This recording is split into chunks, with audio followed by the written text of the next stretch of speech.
Okay, welcome everyone. Thanks for coming. This is the week 5 webinar for the online stats class. And let me share my screen and talk about what we're going to do today.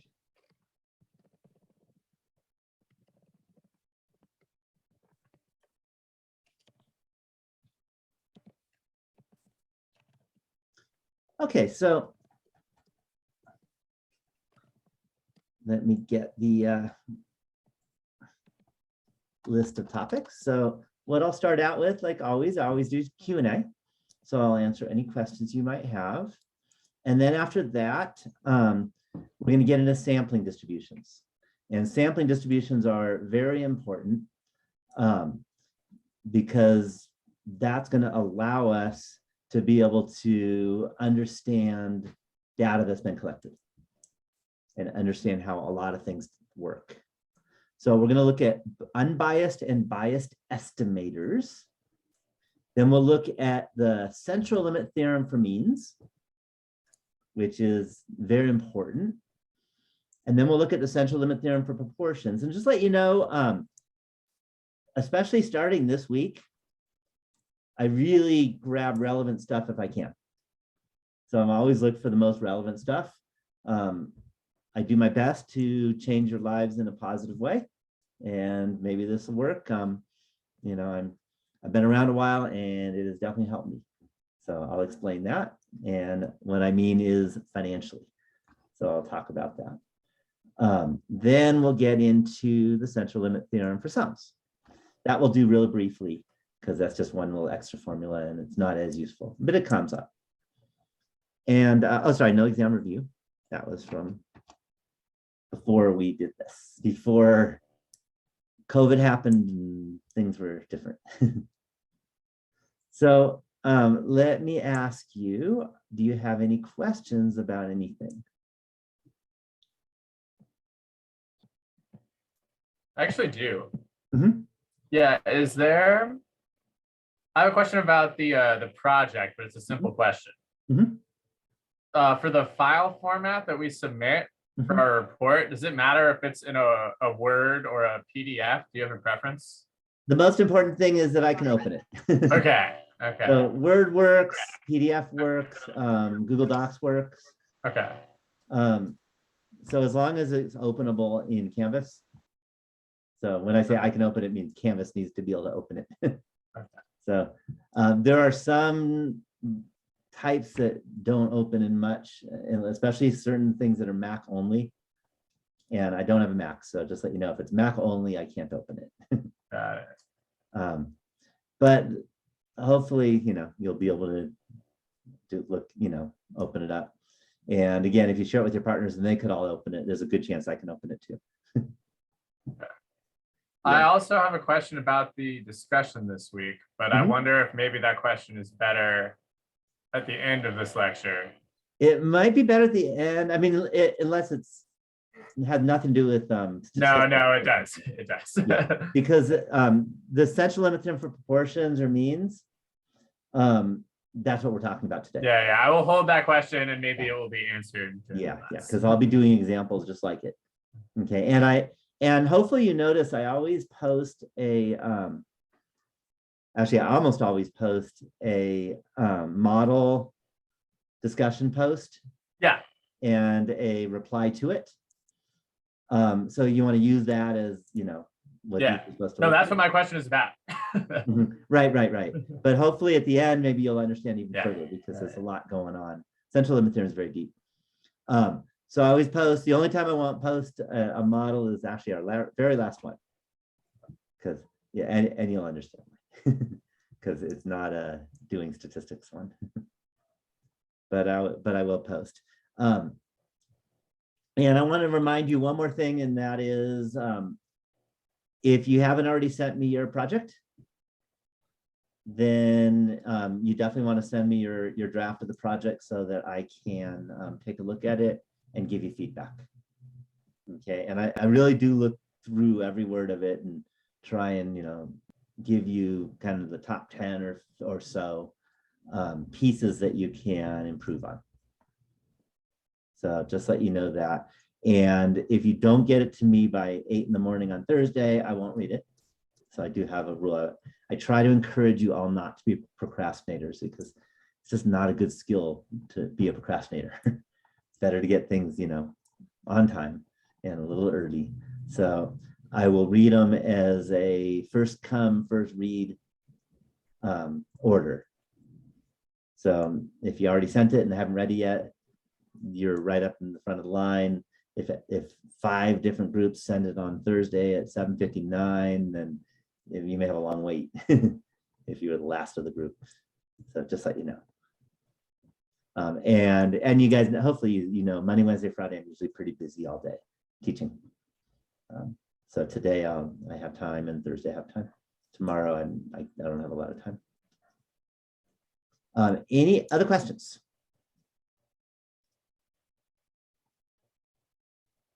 Okay, if there aren't, let's talk about sampling distributions. All right, and I think, we don't have a lot of us, but we have enough. I'm gonna answer the question too, so that we have enough to actually do something with. So the question I have for you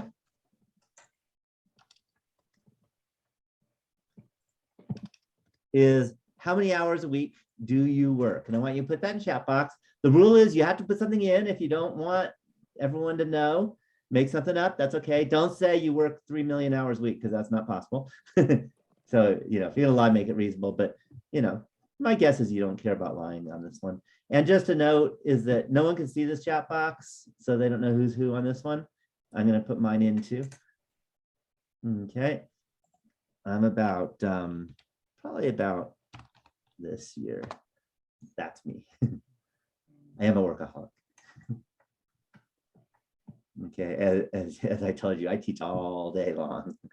Okay, and I have multiple grants. So what we've got, again, everyone needs to put it in.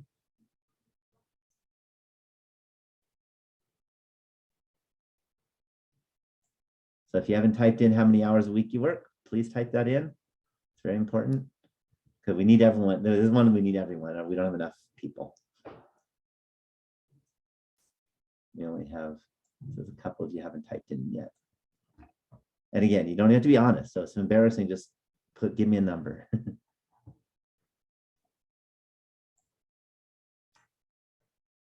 Okay, so let's see, we got, still got one more.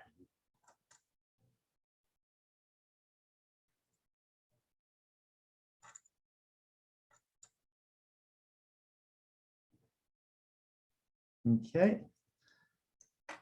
So let me type in the answers, and I might make one up if I have to. We have 35, comma, we have 20.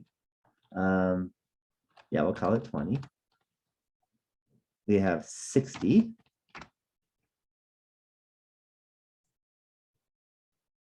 30 and 40.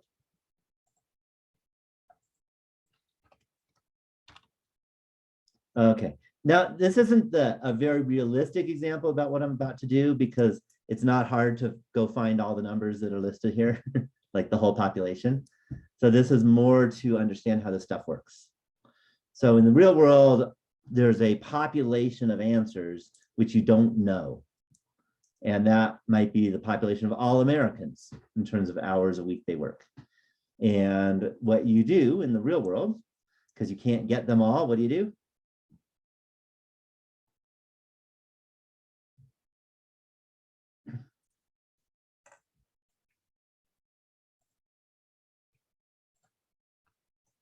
Yeah, you take a sample. You take a sample. Okay, and we'll talk about good samples and size and all that, sample size. But right now, you take a sample. So what we're going to do is we're going to take a sample. What I want you to do is the following. I want you to pick three random numbers.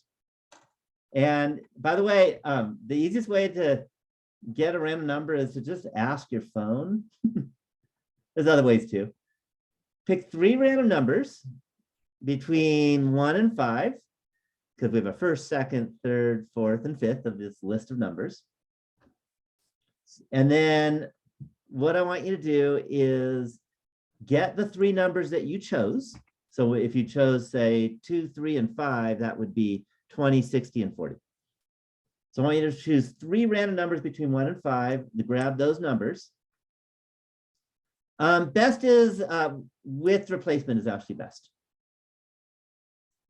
especially when you have a small sample size. If you had all Americans, it's not very important, because if you chose, 100 people out of the 350 million Americans, you're not going to grab the same person twice, almost never. But in this case, it does matter a little bit. But this isn't very real world either. Okay, and then what I want you to do is I want you to find the mean and the standard deviation of your three random numbers. And you can use the, the LibreText calculator that I wrote to do that.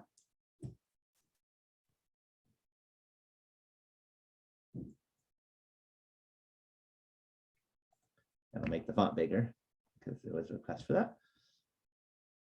So, and then post that in the chat box, the mean and the standard deviation. And you probably won't know how to type in mu, but you can type in mu if you want, or MEAN, whatever you want to do, but just to show what you're talking about. SD for standard deviation,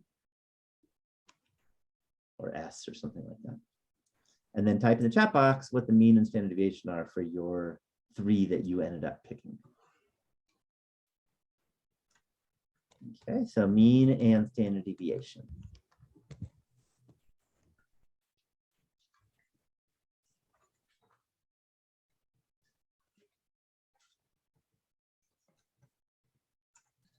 Okay, so we look at these, and I'm looking at some of you have typed in what you've got, and you got your means. Now, are you confident that your mean, if let's say you forgot this 5 numbers, is a good representation of the 5 numbers from the mean? Or are you concerned about it? Okay, not concerned. Of course, you may not care because this isn't like a life or death situation kind of thing. But so one of the things you might want to think about is, how confident are you about your mean being close to the population mean? That's how confident you kind of are. Do you think it's likely or not likely? And that's going to be what we're going to be talking about.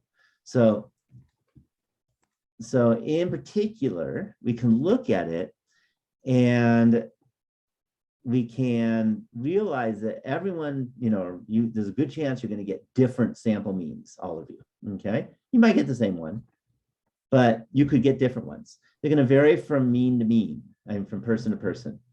And if, you did this 1,000 times and grabbed 3 random numbers, and you looked at your, list of 1,000 means, then that list of 1,000 means is data. It's the data of the sample means. And whenever you have a list of numbers, you can talk about the distribution of those numbers. And what is the shape of the histogram? If you wrote a histogram of all the different sample means that all of us have here, then you can create a histogram. Does that make sense? And if we look at this data, tell me what the mean and standard deviation is for the population. And what you do with that, we can just copy it, pop it into the calculator. So I'm going to go to one variable statistics, put it in there. This is a population standard deviation because it's the whole population we're talking about, and calculate. And we see the mean was 37 and the standard deviation was about 13.3. Let's go back.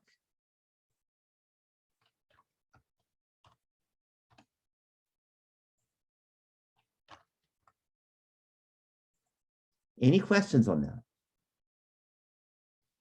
Okay, and you all found your means and standard deviation. So for example,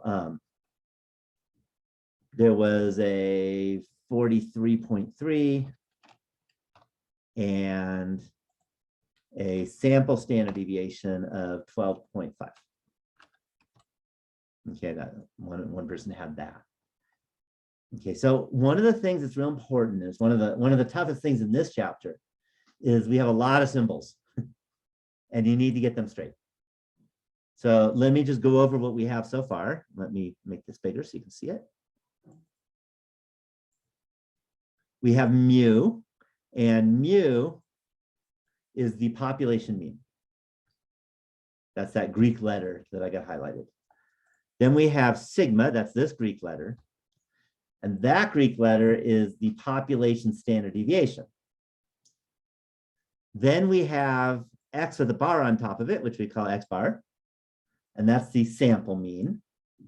And then we have S, and that is a sample standard deviation. Any questions so far? All right, well, we had a bunch of sample means. And, if we had more people here, we'd have even more of them, right? And one of the things is that if you have a bunch of numbers, in this class, you want to say, well, what's the average of those numbers? So if we looked at all the different possible sample means that could happen, and then you take the average of those sample means, that's going to be a population mean of all sample means. Have I lost anyone on that?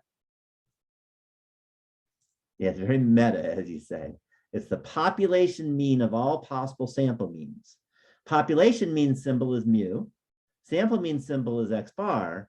So the symbol we use for that population mean of all sample means is mu sub x bar. We often call it the population mean of the sampling distribution. So those are words you'll hear sometimes. So let me write that in.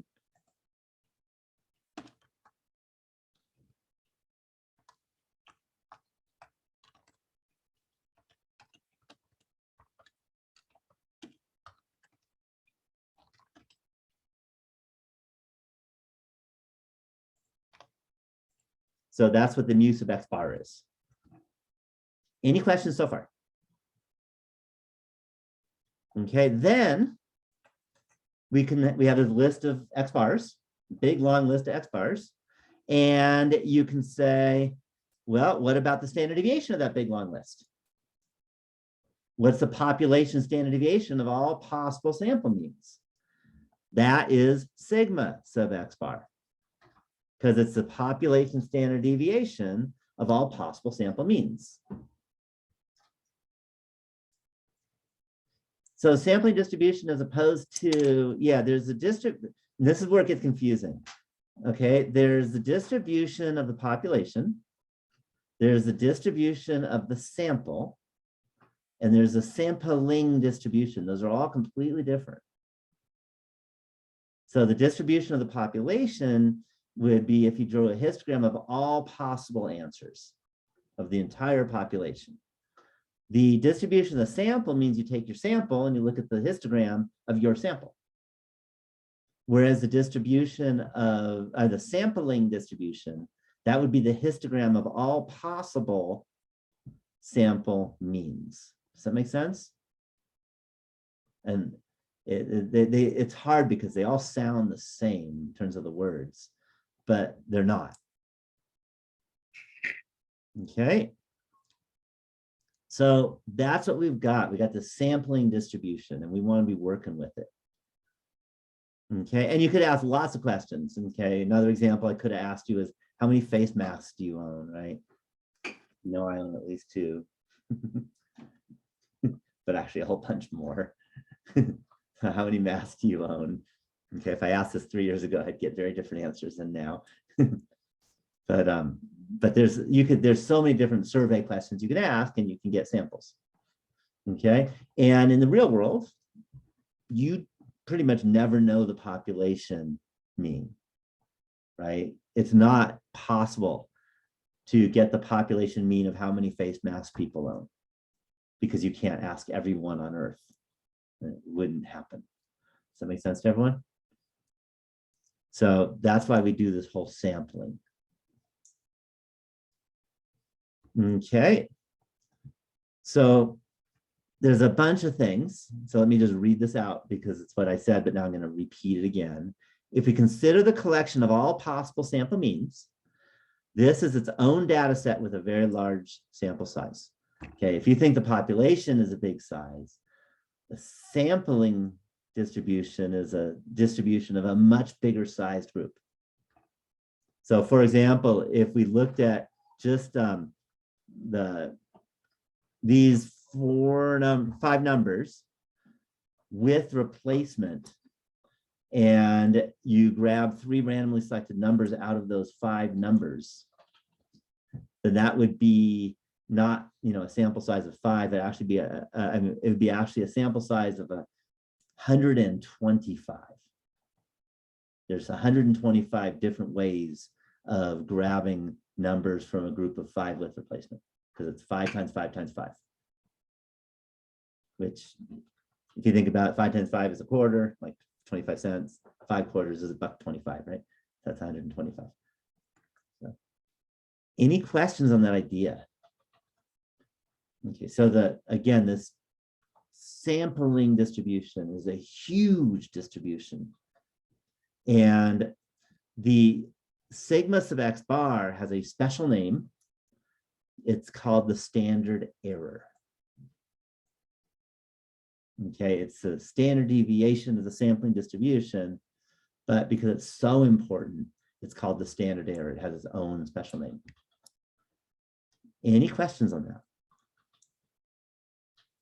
Okay, so the next thing you might ask yourselves is that if you happen to know the standard deviation and the mean of the population, and let's say you took a sample, of 3 or 100 or whatever, you took a sample and you knew how many, then what is the standard deviation and the mean of the sampling distribution? Or in other words, what is mu sub x bar and sigma sub x bar? And those are helpful to understand. And it turns out the most important theorem of all of statistics is the theorem that explains this. Okay, but before I get to it, I need to talk a few things. So we've talked about the sampling distribution already. That's the distribution of all possible samples. And by the way, you always fix the sample size. So we took a sample of size 3, so that would be the sample of all possible samples of size 3. If you did a survey of 31, right, that was in the project, I said you can't have to be over 30. So if you did a sample of size 31, then you usually look at the sampling distribution of all possible samples of size 31. Okay, and then we have one more definition before I get to the big theorem. Let me make this bigger so you can see it. And that's an unbiased estimator. So the idea is, if you're going to do a survey and you get your sample mean, is the sample mean a good guess for the population mean? Or is there a better guess with your data? And it turns out the sample mean really is the best guess. If all you have is the sample, and you want to make a best guess at the population, the sample mean is your best guess. Okay, so an unbiased estimator, which is the best guess for a parameter means a population number, like the population mean. Okay, it's unbiased if the mean of the sampling distribution for that statistic is equal to that parameter. Okay, which is kind of a way of saying it's the best guess. Any questions on that? Okay, and the sample mean is an unbiased estimator for the population mean. As you might guess, what else would you guess? If you had data and you wanted to guess at the population mean, all you had was the data to look at, you're going to take the mean of that data and say, that's my best guess. Okay, that should be, I don't know, kind of a no-brainer. The proof is harder. I don't do any proofs in this class, but you can trust me on this. How's that? The sample range. So if it's unbiased, does that mean it's correct? So if you mean correct, does that mean you're going to get exactly the population mean? No. No, because if I took a sample of 100 Americans asking them, I don't know, how many masks they have, that average of those 100 Americans is not going to be exactly the same as the average of the 350 million Americans, but it's my best guess. So, and if you look at all possible sample means and take an average of those sample means, you actually will get the population mean. So the average of all possible best guess or unbiased estimators will be the population parameter. That's what that is. Okay, not the individual, but the average of all possible ones. Yes. Okay, the sample range is very biased. So for example, if I wanted to do a survey of students to find out maybe how old are you? And I could ask each of you how old you are, and let's assume you didn't lie. Yes. And I got, you all, and I looked at the range of ages for you all. Is that a good guess for the range of ages for students in America? No, it's a terrible guess, because the range of ages for students in America is the very oldest minus the very youngest in all of America. And I guarantee you there are students that are well over 80 years old. Okay, my mother's one of them, by the way. She's taken the class. And she's over 80. So I know that for a fact. Okay, there are also students that are, under 16. My daughter was one of those at one point. And she took a college class when she was 14, I think. So the range is going to be gigantic. It's going to be 80 years old or something. But if you took a sample of 5 people, you're probably not going to get a 80-year-old range. So that's a terrible guess. So the sample range is a biased estimator. Any questions on that? Okay, the sample proportion is an unbiased estimator. So if it's a yes/no survey question, and you looked at the proportion of your survey that said yes, then that's an unbiased estimator for the population proportion. So if you looked at all possible sample sizes of 5 people, and you looked at the proportion, then the average of that will be the population proportion. Okay, doesn't mean that your particular group of 5 is going to be exactly the same as the population, but the average of all groups of 5 will be. Any questions on that? Okay. Okay, I was worried that you'd ask that. What about the sample standard deviation? It turns out it is very slightly biased if the sample size is pretty large, but very slightly. So I'm just going to throw that one under the carpet. And the reason is beyond this class. It's pretty intense. It has to do with that n-1 on the bottom in the formula. I won't get into it. So the sample standard deviation turns out to be very slightly biased, but it's very slightly. Yeah, definitely you don't have to know it for this class. But range, that one should be obvious. So hopefully that's an obvious one for everyone. That you wouldn't use the range of a small sample to guess at the big sample and think that you have a good guess. Okay, and you're not even in the ballpark. Okay, so now comes the big theorem. And this is the biggest theorem of all statistics. So have this one down. And it is called the central limit theorem. And this is what it says. And this is what's called the central limit theorem for means. And it says the following. The sampling distribution for the sample means from samples of size n. So you might want to do a sample of size 50 or a sample size 10, whatever n might be. Then what you have is mu sub x bar equals mu. This part A is the same thing as saying that x bar is an unbiased estimate, because the population mean of all possible samples means is the population mean of the regular population.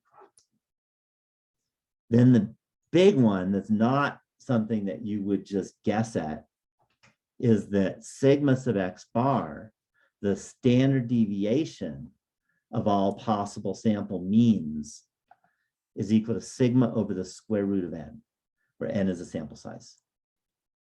So that's a big deal.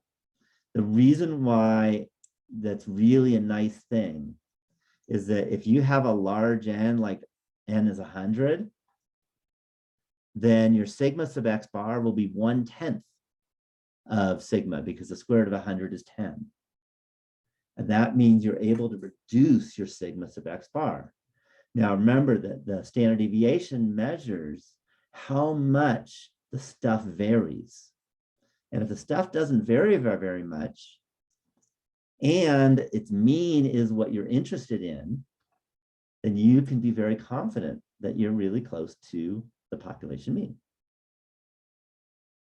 So if you have a large n, then you can be really comfortable about your sample mean as being not just unbiased, but actually being very close to the population mean. Because if the sigma sub x bar is small, then the probability of being far from the population mean is small, because that's what the sigma is all about. Any questions about, as I mentioned, the most important theorem of all of statistics, of any, even the upper division stats class? This is the biggie. Okay, then comes number 2. So one of the problems with if you only knew number 1 is if you want to find a probability and you're given the mean and the standard deviation, but you don't know anything about the distribution, you can't find probabilities of things, right? There is no calculator that is find the probability for anything.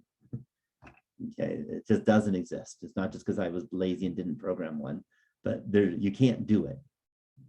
On the other hand, and this is the biggie, this is number 2, is if the population's distribution is normal, or if the sample size is large, and our definition of large in our class will be greater than 30. You've all heard that one before. When did you hear that? Greater than 30? Yeah, your project, okay? I'm trying, there's a reason why I'm making you be greater than 30, because if you're not greater than 30, then you don't have very good data. And very good, meaning that you can say the sampling distribution is approximately normal. And if it's approximately normal, that means that you know how to find probabilities just using the normal distribution calculator. There's a formula for it. Whereas if you don't know the distribution, you can't find anything. Any questions? Any questions on the biggest theorem in all of statistics?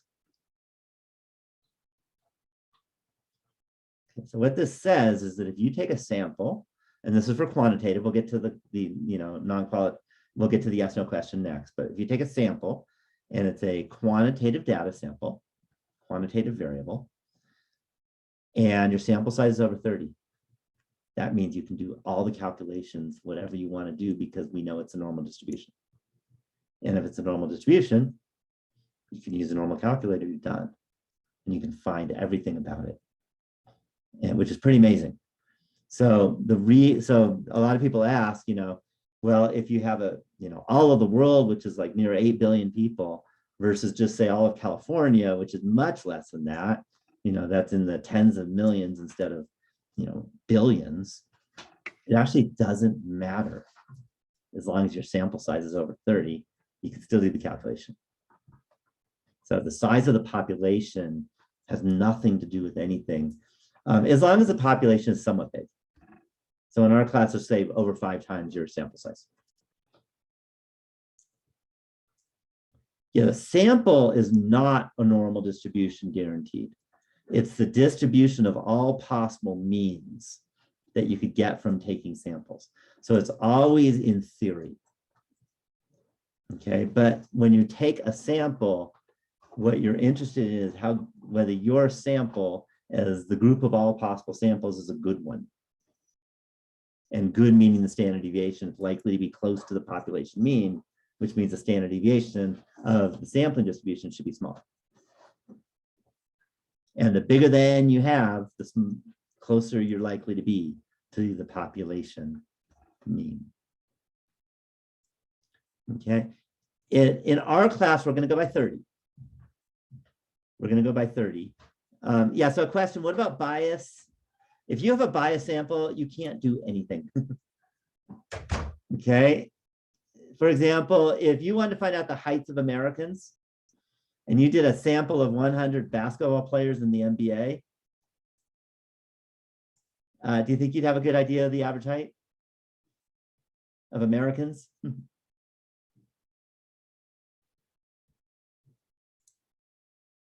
No, you'd have a stupid idea, right? Because that would be so biased. Okay, even if you had a big sample size, it means meaningless if you're biased. So you need to do everything you can to keep it unbiased. And we learned in chapter 1 some of the techniques for that. Okay, and again, there's elementary stats, so we only go so far. So hopefully that answers your question. Okay, so this allows us to do computation. So I have 3 examples that kind of move up to the central limit theorem. And these examples are, they could change your life, okay, if you listen. Okay, let's suppose you have 10,000 bucks and you want to invest it. So you have some choices. One choice, which is what most people do actually, is you put it in the bank. You know what most people do with their money? Put it in the bank. Okay. And if you put it in the bank, the one question, what's the probability that if you put $10,000 into the bank, that you're going to end up losing your money after a year without, you're not going to touch it. It's going to just sit in the bank. What's the probability you're going to lose your money at the end of the year? Yeah, it's 0. Okay, it's 0. Here's the problem though. What's the mean percent interest you're going to get? And if you go to percent, let me go there if it's percent. So the mean percent interest at a bank is around 0.5% right now, somewhere around that. Don't quote me completely, but it's not huge. Do you agree? Okay, it's a little more than it was like a few months ago, but not much more. It's a little bit of a percent, but the standard deviation is 0. You've heard of FDIC insured? So that means that the United States will give you the money when the bank goes bankrupt. So that's called FDIC insured. So you have a standard deviation of 0. So what's the probability you're going to lose money after a year if you put your money in the bank? It's 0. Because the standard deviation is 0 means you know exactly what you're getting. And that is you're getting your money, but not much more. Any questions on that? Okay, are there other options for your $10,000?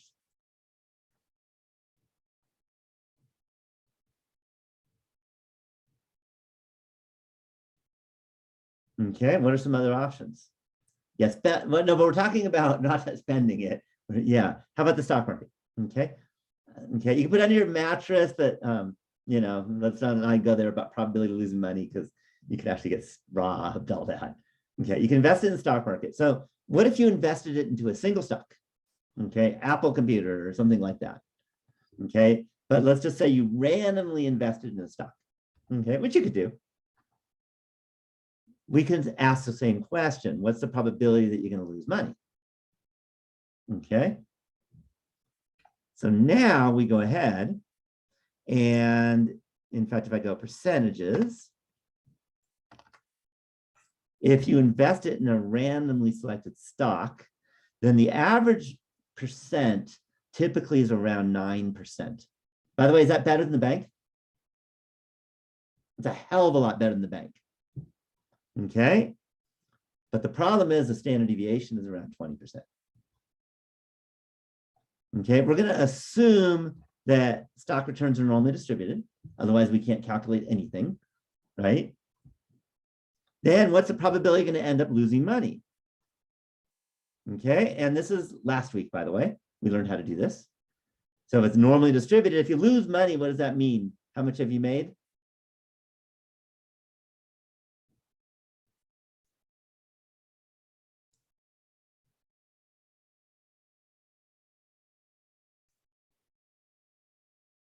kind of a weirdly worded question, but it's an important one. If you lose money, how much money have you made? Yeah, negative, less than zero. It's kind of the way to say it, because that will help us in the calculator. So now, if I go, let's go back to our calculator. We assumed it was a normal distribution. And the low is going to be negative 99999, you know, just a bunch of nines. The high will be 0. The mean, we said, was 9. And the standard deviation was 20. Any questions on that? This is a review from last week, but it's an important one. And hit calculate. And it's about a 33% chance, round to the nearest whole number percent. Okay, so for sometimes that's okay, sometimes that's not okay. Okay, so let me give you an example, personal example. When my daughter was born, many years ago, she's not that young, she's already past college. I wanted to establish a college education fund for her. And I did not want to end up having to tell her when she turned 18, sorry, but my investment was poor and, you know, sorry, you're screwed. I didn't want to do that. So I would not be okay with a 33% probability of it going down. Does that make sense? Okay, and again, that's, you know, that's very up to you kind of thing, but you should understand the probability and what it means. So the probability of losing money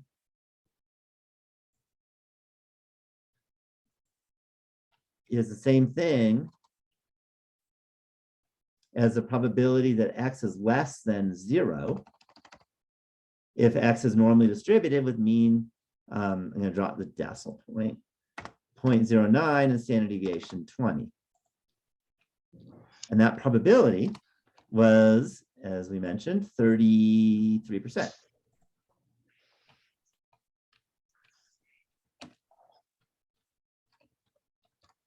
Or 0.33. Any questions on that? Okay, well, that's one possibility, is put in a stock. Okay, but if you want something like, you know, investing in your kids' education, or retirement fund is another one, because the one thing you do not want to do is lose money in your retirement fund and then have no money left to retire. That sucks. Okay, so there's a lot of times where you have to worry. But maybe 0 is not what you need as a, you know, if it's less than 1%, maybe you're okay and fine. So instead of investing in a single stock, you can do what's called a diversified investment. And what diversified means statistically, anyone know what the statistics word means for diversified? We've had this word.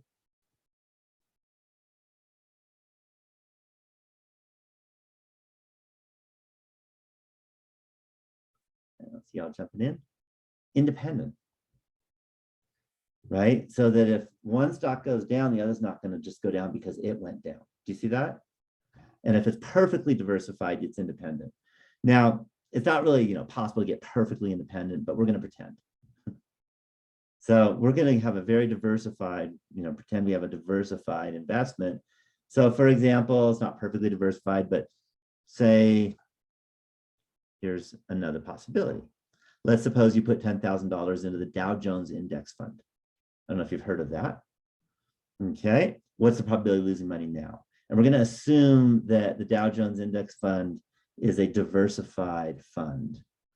Okay, and what you may or may not know is that there are 30 stocks in the Dow Jones Index Fund. Okay, and that's just a fact, that's not math. So we're going to make that assumption that those stocks are independent of each other. And if they are, now what we're going to do when you put in an index fund, it's the average of the stocks that you end up getting. Okay, so one goes up, the other goes down, and it's the average of the two. Any questions on that? So now mu is still 0.09, stocks are still 0.09, Sigma is 0.2 for stocks, but we're taking an average of 30 stocks. So what we can now say is that the mean of those 30 stocks is going to be normally distributed. Okay. And by the way, had it been like Dow plus 1, 31, then we could actually say normally without the assumption. Okay. It's going to be normally distributed. Mu sub x bar is mu, so I just write the mean, which is, let me drop the 0.9. It's just 9%. And the standard deviation was 20%, divided by the square root of 30, because the central limit theorem says that the mean of the sampling distribution, the standard deviation of the sampling distribution is sigma over the square root of n. So I took our sigma, which was 20, and I divided by the square root of the sample size. The sample size is 30. So that's where I got those numbers in this example. There it is. Any questions on that? And I popped that in my calculator, and I got 0.0365. Anyone lost on what I just did?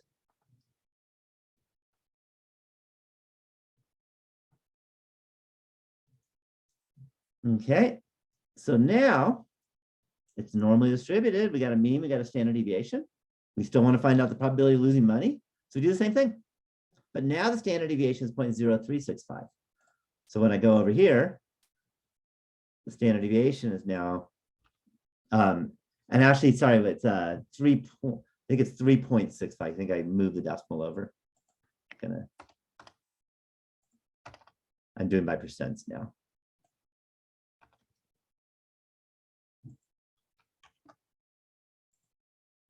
That's better. Yeah, so sorry about that, because I think percents are easier to see. Okay, so now I can go into my normal distribution and turn it into 3.65. For the standard deviation, I want to find a probability, so I leave the probability blank, and I hit calculate. What do you think? High risk, low risk?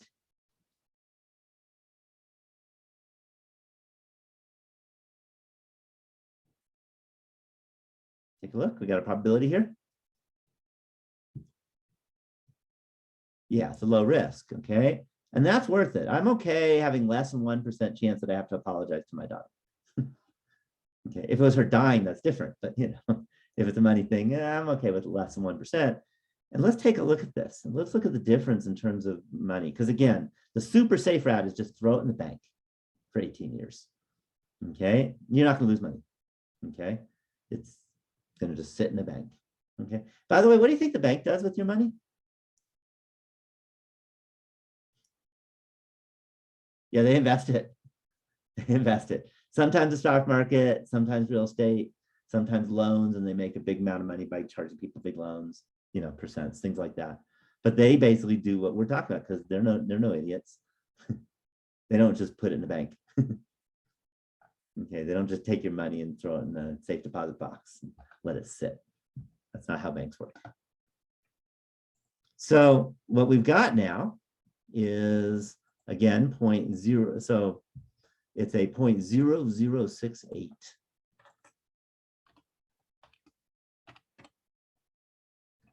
And that's a much better investment because on average, you're going to get a 9% rate of return. Whereas in throwing it in the bank, you get a 0.5% rate of return. It's a gigantic difference. Okay. And by the way, stock is liquid. You can get it back anytime. Just sell it. It's instant like that. It takes 5 minutes. Let's go online and hit sell. So it's definitely a bad idea to put a lot of money in a bank account. You want to put the money in the bank account where you really need it to be a 0% chance of losing it. So, just and monthly stuff, so you don't have to deal with, time consumption stuff. But for any long-term investments, you should never use a bank account. Okay. Does that mean you should never buy a single stock?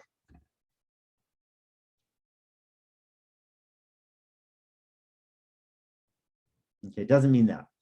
Okay, you buy a single stock, I call it, because I do that, and I call it my play money, which means that if I lose it, my life is not going to like fall apart.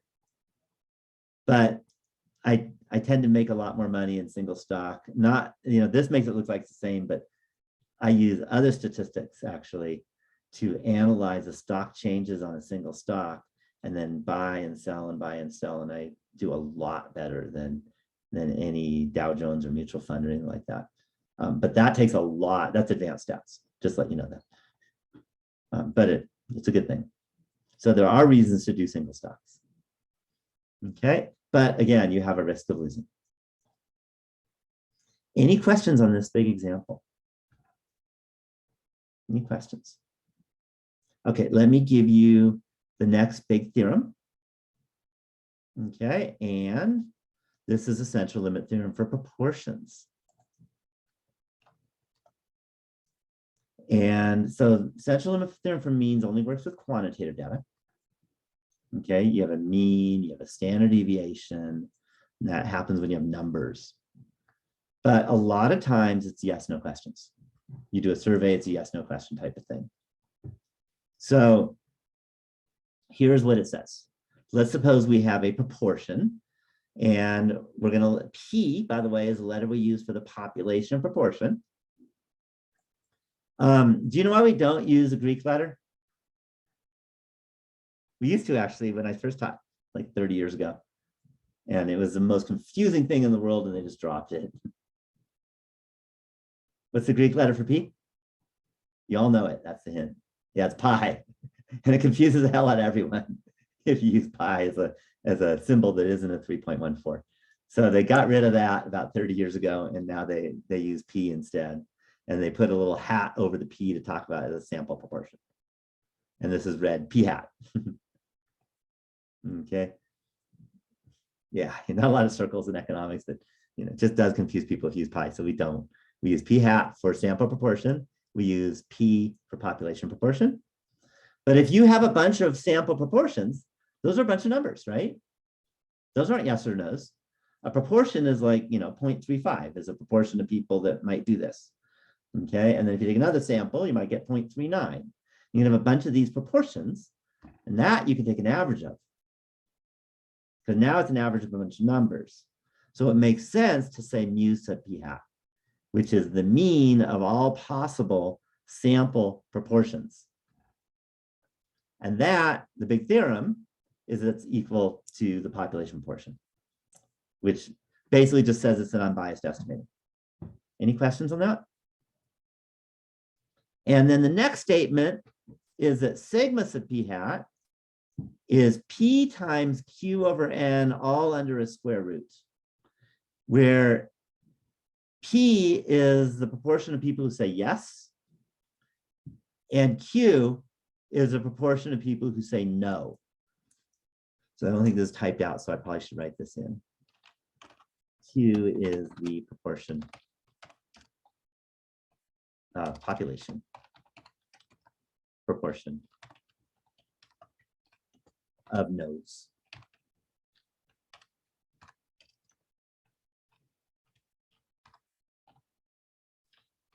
Okay, so if you want, you could call it the square root of P times 1 minus P over N. That's the same thing.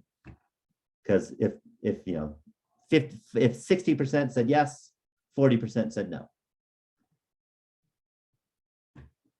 Okay, now comes the next piece, and that's this whole normal distribution. You want a normal distribution.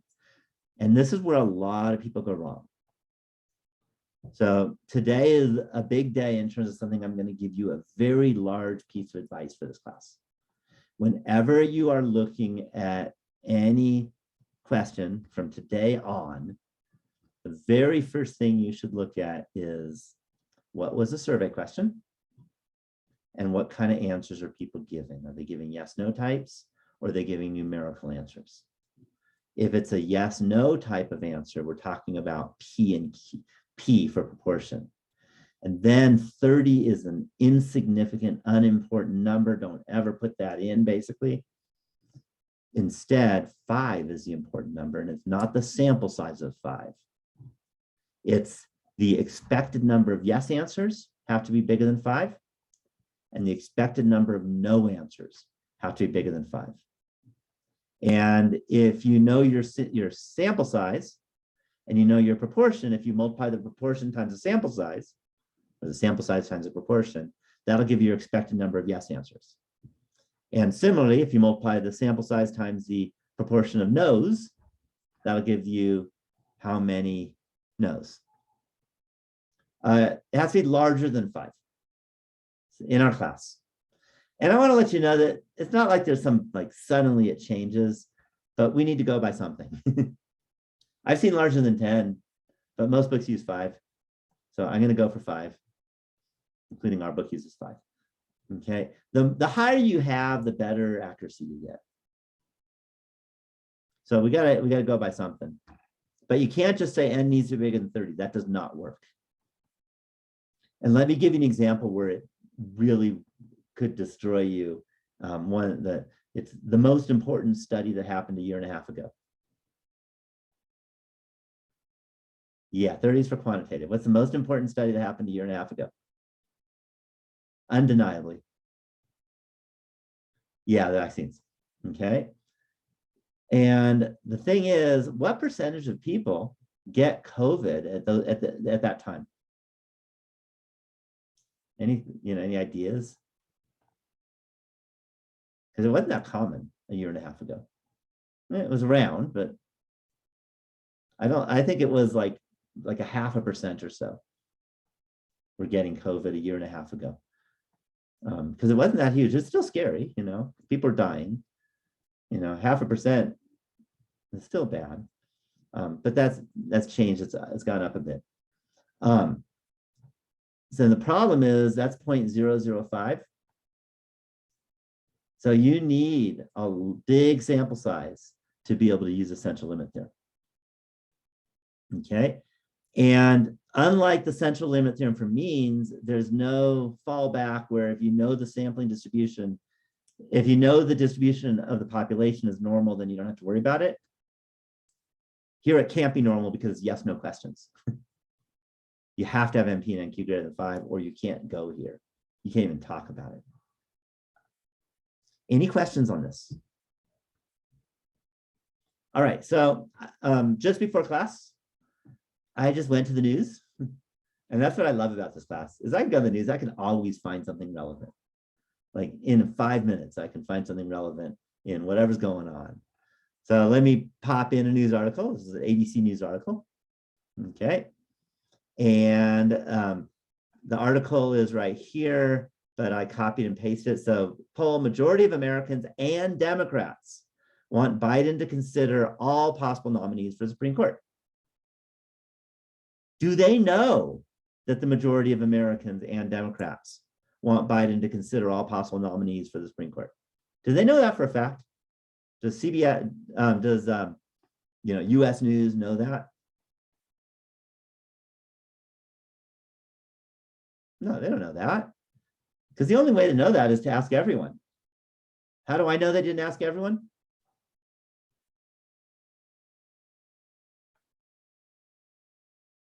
No, how do I really know?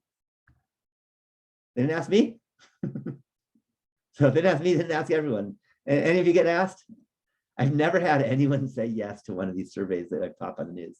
But any of you happen? One of these days, maybe in my whole career, I'll get one. So they don't ask everyone. They don't really know.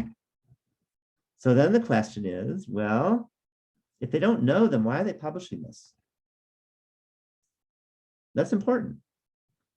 So let me go back and I'll show you the copy and paste that I did from the article that we need. And this is a copy and paste, but the ABC News LP Lipsos poll found that 76% of Americans believe Biden should consider all possible nominees rather than honoring his pledge by only considering Black women for the nomination.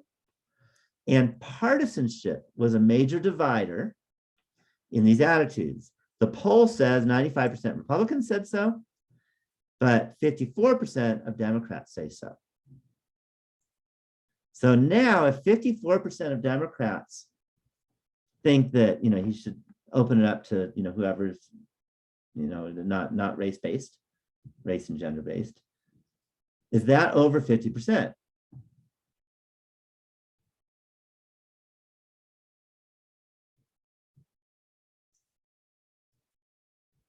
Yeah, this is over 50%.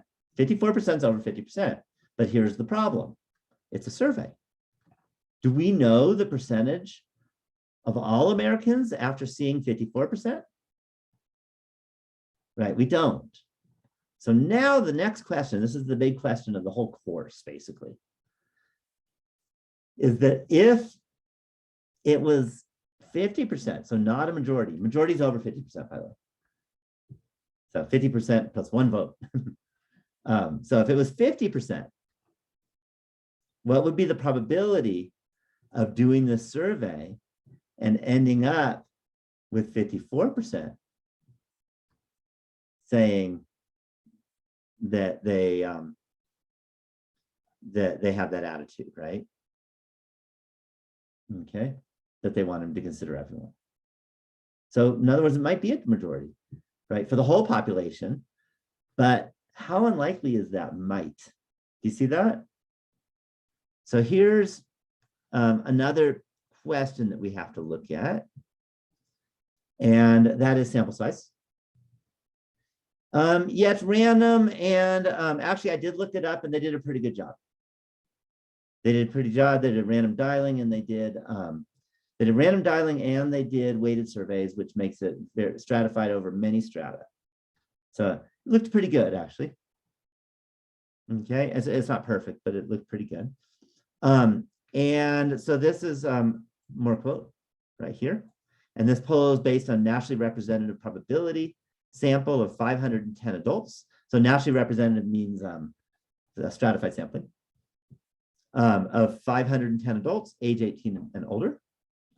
As I mentioned, you never ever survey a person under 18. And remember, you cannot do that in your project. Do you know why? Yeah, you don't want to get sued. And if I'm on record, I'm on record, it'll be on YouTube that I said you cannot. So if you get sued, they can't sue me because I can show them my video. Do you see? You're not allowed to without all kinds of measures. So don't ever survey young people, unless you have to and you do all the hoops.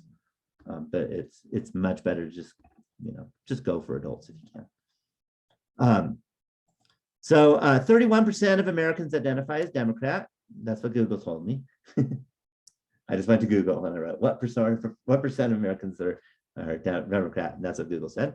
And if I took 31% of the 510 in the sample, I got 158. Okay, so that was a sample size for the Democrats. By the way, is that a big sample size? What do you think? Okay, this is a tough question. Okay, first thing, more than 30 is never what you should say to this. Yes or no, I'll accept either of those. More than 30, I'm going to zap you. Why is more than 30 the wrong thing to say? Yeah, there's a yes-no question. When you have a yes-no proportion question, don't ever go for the more than 30. Okay, so it turns out that this is a big enough sample size to use normal distribution, because what we're going to do is we're going to say if the proportion was 50%, what would be the probability that you get something as high or higher than 54%? And if you take 50% of 158, that is much bigger than 5. Okay, and with 50%, by the way, the P and Q are the same, because 100% minus 50% is still 50%. So it's much bigger than 5. We can use essential limit theorem. And what we can do, so let me make this bigger. We have our P as 0.5 because we want to say if it were 0.5 and we did a study, what would be the probability of getting bigger than 54%? Q is also 0.5 because 1 minus 0.5 is 0.5. N is 158. And we use essential limit theorem, which says that P hat is normally distributed with mean P, which is 0.5, and standard deviation, the square root of PQ over N. P is 0.5, Q is 0.5, N is 158. And I popped that in my calculator, did that square root, and I got 0.0398. Any questions on that? Anyone lost on what I just did? Okay, now that I've done that, we can ask the question. Let's hit some blanks so that we can see it all. We can ask the question, what is the probability in this situation here that we're going to get something bigger than 54% or 0.54? Any questions on that? Okay, so as we said, the sample size is big enough to do the study. But we're going to learn next week that it's big enough to have the normal distribution, but it may not be big enough to get good data. So it's reliable, but not good, as we'll learn next week. So then we go to the calculator. We have 0.5, 0.0398. So the mean is 0.5. Standard deviation is 0.0398. We want to see what's the probability you'll get at least 54%. So 0.54 for the low. The high is really 1. Can't get bigger than 100%. So I'm going to call it 1. If you want to call 999, because we're using central limit theorem, which is normal, you'll get the same exact answer. And then we pop in that guy, leave P blank. I hit calculate. And what do we see? About a 15.7 or about 16% chance. So to the nearest whole number percent, that's equal to 0.16. Any questions at all about this example? Okay, so one thing, by the way, is this a small enough number for them to like put that in the big title?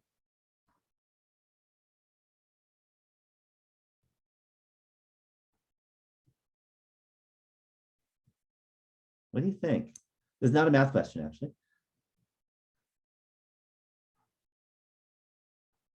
Okay, yeah, they could do whatever they want, but we're talking about a reputable news agency, not just someone that, you know, just does whatever they feel like.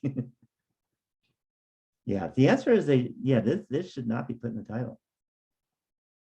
They didn't do this right, so I'm going to critique this one. It turns out U.S. News is supposed to be pretty reputable.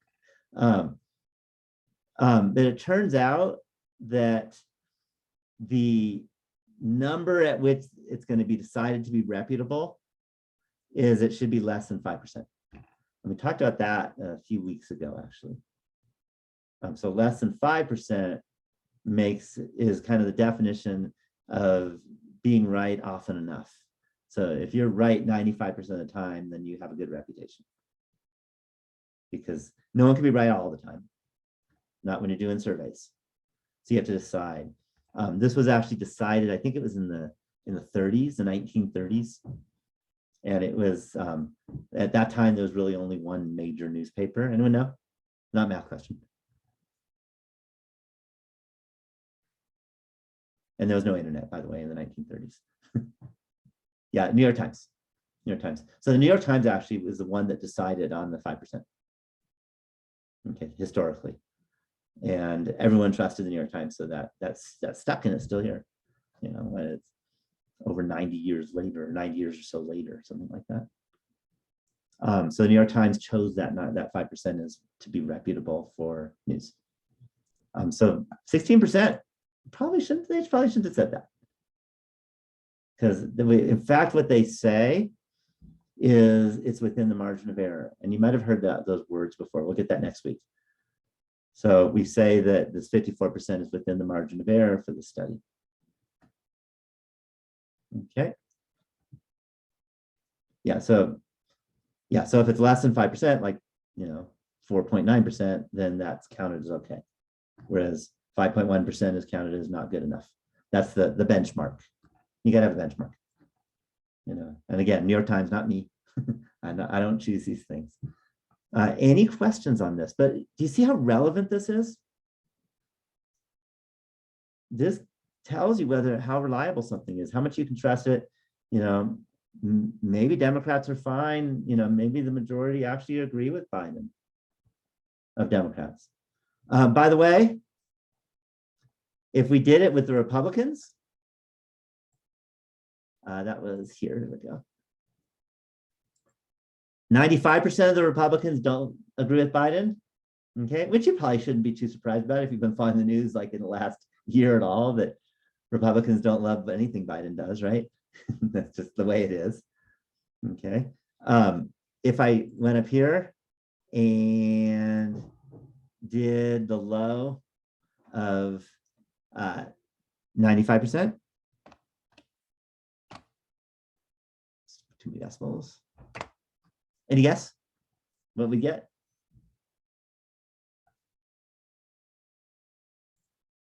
Oops, forgot to leave blank box. There we go. 0. Yeah, 0 to like 10 decimal places. So that is very clear, very, very, very clear that Republicans do not agree with Biden on his, thinking about the Supreme Court. Which, if you know anything about political science, you shouldn't be too surprised. Whereas Democrats are on the fence, is what we'd say. Any questions on this use of the central limit theorem for proportions? Okay. And by the way, if we said, well, what proportion would it take for it to be at that 5%? How would we change this guy? Well, we would put in the calculator. If I asked what proportion would it take to make it to that 5% benchmark?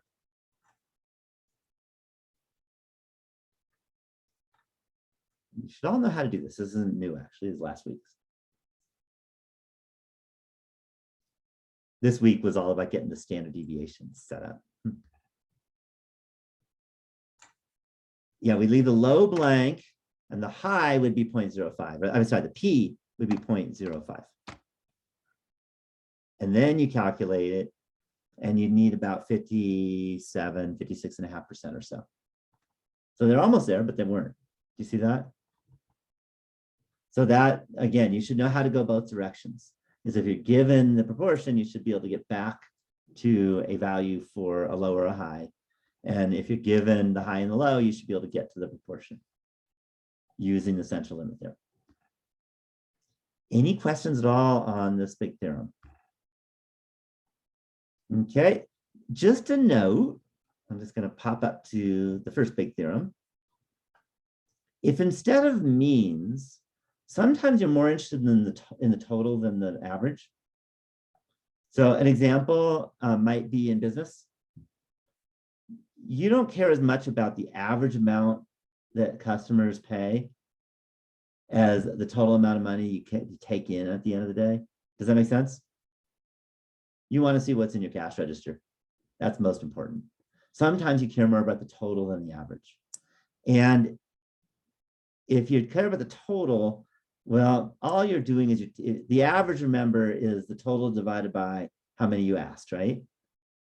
So if you take the average and you multiply it by how many you asked, you get the total. So basically what the central limit theorem for sums is going to do is just multiply by n. And you're going to have mu n, and sigma over root n times n turns out to be sigma times root n. Some basic algebra, but you may not remember it. But that's what you do to get the total. And let me state the totals theorem. So the totals theorem says the following: is the sampling distribution for sample sums, sometimes also called totals, from samples of size n has mu sub x bar as n times mu multiplied by n. And sigma sub x bar is going, oh, you know what? This shouldn't be x bar. That's a mistake, actually. Sorry about that. It's not an X bar. It's sigma sub. Oh, oh yeah, Google's not good about this.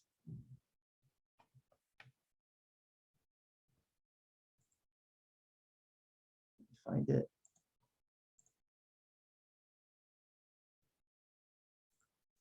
Google's not good about getting that menu when you had it and then you lost it. So I may have to do the following.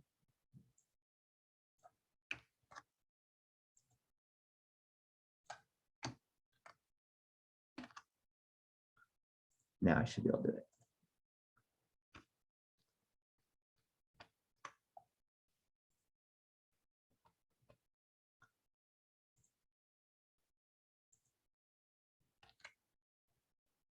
So it's actually mu sub sigma x. And it's not lowercase sigma, it's capital sigma, means a sum of. So it's a total. There shouldn't be a bar in there. There we go. So the standard deviation of the sums is equal to sigma times root n. And the mean of the sums is n times mu. Sorry, it took a bit to get Google to cooperate with me.